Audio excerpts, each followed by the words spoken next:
తెలుగు సినీ పరిశ్రమకు మొట్టమొదటి నేపథ్య గాయనిగా పరిచయమై తెలుగు, తమిళ, హిందీ భాషల్లో 2200 పైగా పాటలు పాడిన రావు బాలసరస్వతీదేవి బుధవారం నాడు హైదరాబాదులో కన్నుమూశారు.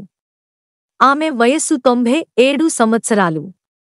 1928లో జన్మించిన బాలసరస్వతీదేవి 6 ఏళ్ల వయస్సు నుంచే పాటలు పాడటం ప్రారంభించి మొదటగా ఆకాశవాణి ద్వారా రేడియోలో పాడి తెలుగువారికి పరిచయం అయ్యారు.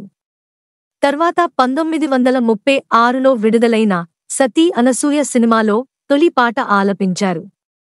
కొన్ని తెలుగు, తమిళ చిత్రాలలో ఆమె నటించారు కూడా. వివాహమైన తర్వాత కూడా 15-16 ఏళ్ల పాటు ఆమె పలు చిత్రాలకు పాటలు పాడారు. ఆ తర్వాత భక్తిప్రదమైన ప్రైవేటు ఆల్బమ్లలో బాలసరస్వతీదేవి తన గాత్రాన్ని వినిపించారు. బాలసరస్వతీదేవి మరణ వార్త పట్ల పలువురు తెలుగు సినీ పరిశ్రమ ప్రముఖులు సంతాపం ప్రకటించారు. మొదటగా నటుడు, ఆంధ్రప్రదేశ్ ఉప ముఖ్యమంత్రి పవన్ కళ్యాణ్ స్పందించారు. తొలి తరం గాయని, నటి శ్రీమతి రావుబాల సరస్వతిగారు కన్నుమూశారని తెలిసి చింతించాను.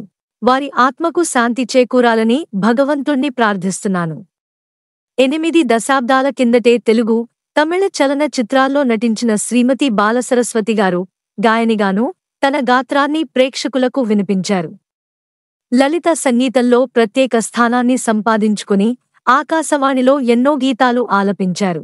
శ్రీమతి బాలసరస్వతి గారి కుటుంబానికి ప్రగాఢ సానుభూతి తెలియచేస్తున్నాను అని పవన్ కళ్యాణ్ ఒక ప్రకటనలో పేర్కొన్నారు.